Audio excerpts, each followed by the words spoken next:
Porque o senhor senador Zezé Perrella, em nome de quem eu agradeço, eu saúdo toda a mesa, todos os presentes na mesa, e também agradeço, em nome da terceira Câmara do Ministério Público Federal e do Procurador-Geral Rodrigo Janot, a gentileza do convite de estar compartilhando aqui com os senhores a experiência do Ministério Público Federal nesse setor tão importante para o consumidor. Excelentíssima senadora Ângela Portela, senador Walter Pinheiro, senhoras e senhores. O setor de telecomunicações hoje representa um setor bastante caro aos órgãos de defesa do consumidor, caro em dois sentidos. Caro no sentido do apreço que nós damos pelos valores que esse serviço veiculam, mas, sobretudo, caro no sentido de que os consumidores primeiro recorrem ao consumidor, ao PROCON, ao Ministério Público, e depois tem o seu serviço resolvido em grande parte pelas operadoras. É como se as operadoras transferisse aos órgãos públicos ocupados da defesa do consumidor aquela responsabilidade que é própria deles. Eu gostaria de aproveitar essa oportunidade e dizer para esta casa, ficaríamos muito felizes que no futuro nós pudéssemos ter audiências públicas mais focalizadas. Por quê? Porque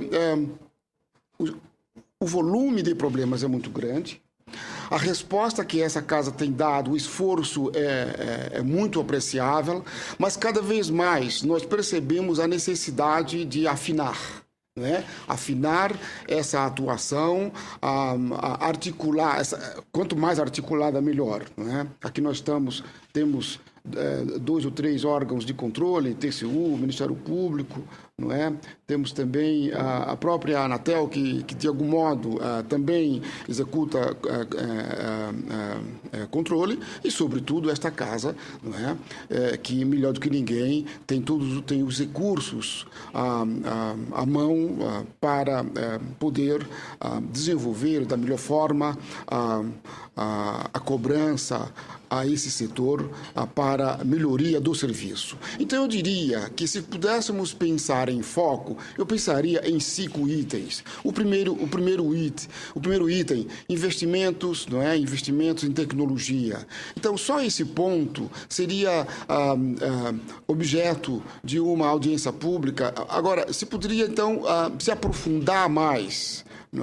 Temos o problema quando falamos em investimentos, falamos em tecnologia, falamos em contingenciamento de recursos, como esses investimentos estão sendo feitos, como pode ser melhorado.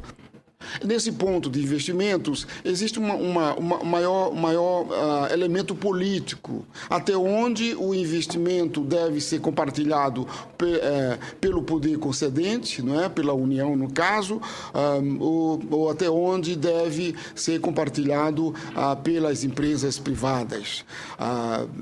E a gente percebe que, ao longo dos anos, as falhas do serviço foram muito em decorrência da insuficiência de investimentos. Um outro ponto desempenho das operadoras, que envolveria qualidade e que envolveria a análise de indicadores. É preciso ter muito cuidado com essa parte, porque muitas vezes a estatística ela esconde falhas que o homem comum e até mesmo os órgãos de defesa do consumidor, que não estão muito afeitos, terminam aceitando uma regularidade quando, na verdade, se é preciso fazer muitas coisas. E aí eu quero dizer o seguinte: eu sinto muito a falta das operadoras.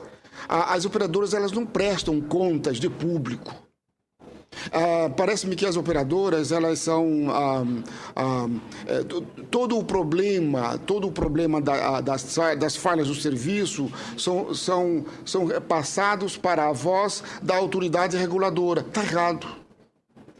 Vejam bem, existe uma dificuldade, às vezes, de trabalhar com esse item, porque se diz, olha, acontece o seguinte, regulação é regulação, não necessariamente é uma intervenção permanente e que as empresas precisam cuidar da sua vida. Não, não é bem isso. Precisamos separar as coisas.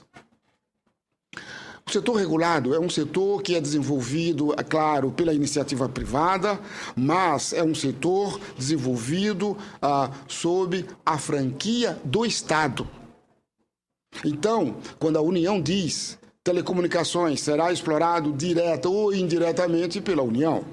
Então, é perfeitamente legítimo se chamar aqui a operadora e ela ser avaliada, ela poder se explicar para os seus clientes nessa casa, que tanto representa os eleitores. Então, a questão da qualidade, quando a gente discute indicadores, é preciso ter muito cuidado, porque muitas vezes você tem um indicador, a Anatel diz o seguinte, a operadora cumpriu o indicador, cumpriu a meta, cumpriu um percentual bem alto. É preciso discutir o seguinte, será que esse indicador adotado pela autoridade reguladora não foi bastante tímido? Será que não é momento para se ousar mais, se exigir mais em termos de indicadores? Então, só uma análise mais focalizada podemos discutir com mais proveito para os consumidores desse item. Terceiro item, planejamento e governança.